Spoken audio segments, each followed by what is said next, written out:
Hi, everybody. I particularly want to thank our Lieutenant Governor. Kathy Hochul represents us across the state, the highest ranking female elected officer in this state.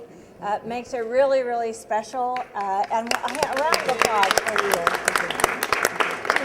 She's so supportive of our work in education, and we know that education is the real opportunity for women and men across the state and across the country. So I want to thank you and the first that are standing behind me because really, Senator, the first, I think it's terrific and carrying on, even though what, the fourth, but very, very important. And I think Assemblywoman Lupardo, you were the first woman to represent Broome County.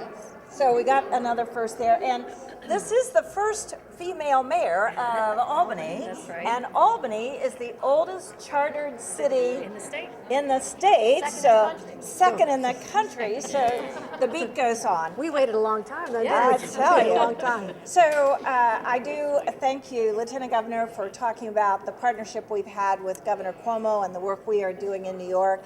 Our history is so profound, it makes it really important that we speak out during this Women's History Month. I will say that in higher education as well, about the same percentage as the women in the New York legislature, about 23% of the people who lead universities are women.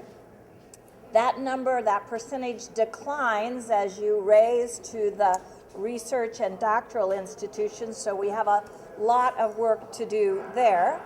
21 of the 500 Fortune 500 companies are led by women. I'd say we have a lot of work to do there. I know the struggle to get women appointed to our corporate boards in this country. In European countries, they have a quota of 30% of every board must be women.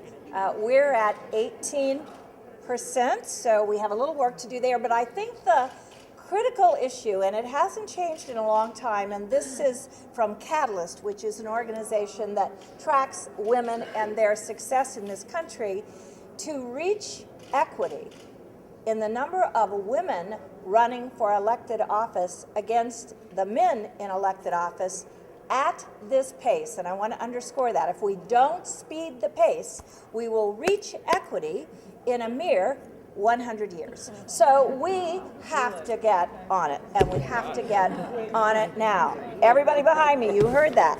Now, I want to tell you that I also stand on the shoulders of many significant women at the State University of New York. Cortland's Ann Dunwoody was the first woman in U.S. military history to be promoted to the rank of 4-star general. How about that? You all know Renee Fleming, the marvelous opera singer from SUNY Potsdam, recipient of the National Medal of the Arts. There is a researcher at Stony Brook named Esther Takeuchi, who has the title of the American woman possessing the most patents in this country. And Sherry Mason, who has done research in the Great Lakes that kept, and this is very important, microbeads from our cosmetics. Now, just say thank you on that. So before I introduce the senator, I thought I would tell one little story. It does turn out that in my however many administrative appointments, I was the first dean of a college of education at Ohio State. I was the first chancellor of the University of Wisconsin-Milwaukee. I was the first president of the University of Cincinnati, and yes, the first chancellor of the State University of New York. So when I go to speak, just like the lieutenant governor and all the rest of you, you get this introduction, and now the first woman of the blah, blah, blah. That day at the Rotary in Cincinnati, I had a student shadowing me. I had to take him to Rotary. We had to feed him when we got to Rotary. You know, he was unprepared for the day, but he was with me for that whole day. And when we were riding back to the university in the car, and I had been introduced as the first woman, blah, blah, blah, he said, and this just totally threw me, "Don't you get tired of being introduced as the first woman?" I had to pause. I usually have an answer for everything, true or false. So I had to think about it, and I said back to him, you know, when it doesn't need to be said anymore, it won't be. We live for that day, right? So now, first woman, Democratic legislative leader, Senator Andrea Stewart-Cousins. Thank you so much, Nancy.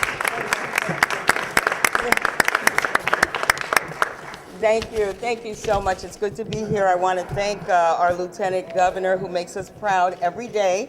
Not only you're a woman, but you're a woman who is just, such high quality intellect. You are a great role model, so I want to thank you, Lieutenant Governor.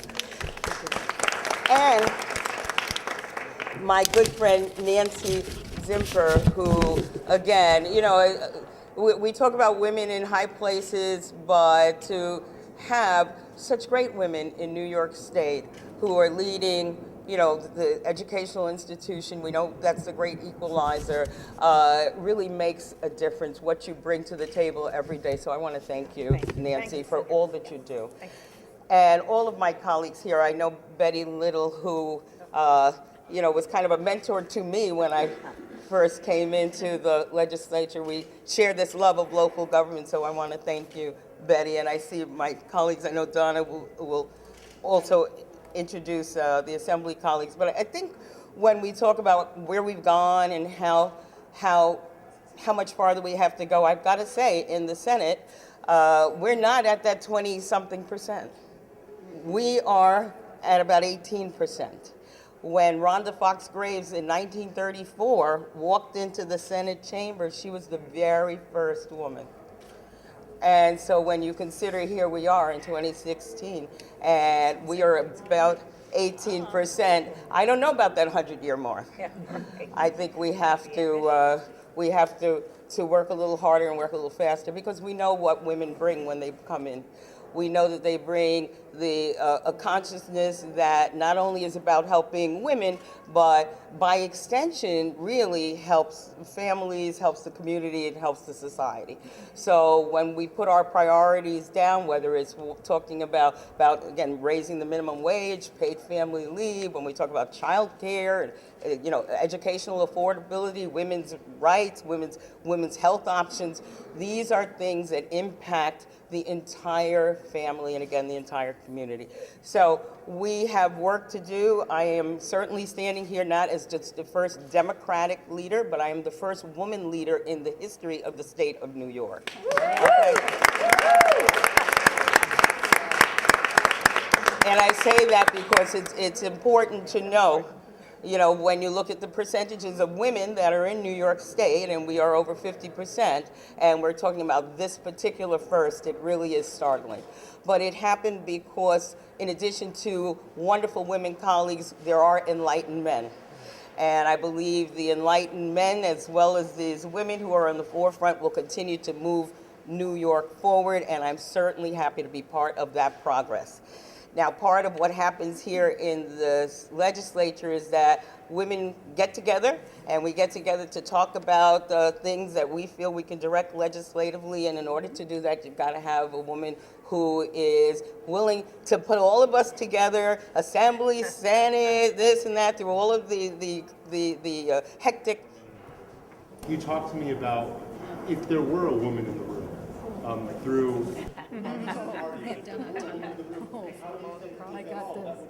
I think it would change things, just because, the reality is, and that's why the conversation began, and so many people really resonated with that, is, again, women make up over 50% of New York State's population. And the reality is that we actually do get issues brought to our attention that aren't necessarily brought to the attention of our male counterparts. So there is another perspective many times. Very often we are in agreement, but there are also other perspectives, other ways to look at things. So I think that anytime we can include, certainly a wide variety of voices, we get a better end product. Yeah, what I'd like to add to that is I think women bring an important difference to the mix. I have found in my experience that we are much more focused on an outcome, on actually trying to get something done, as opposed to finding out who's going to take credit for it. We're very, very focused on getting the job done, and I think many of us get very impatient. when we're split between hairs and trying to argue among a variety of tedious interests. And I'm very proud of the work that we do. We like to roll up our sleeves, get down to business, get stuff done. And doesn't apply to all of our male colleagues, but I think the women behind me know what I'm talking about.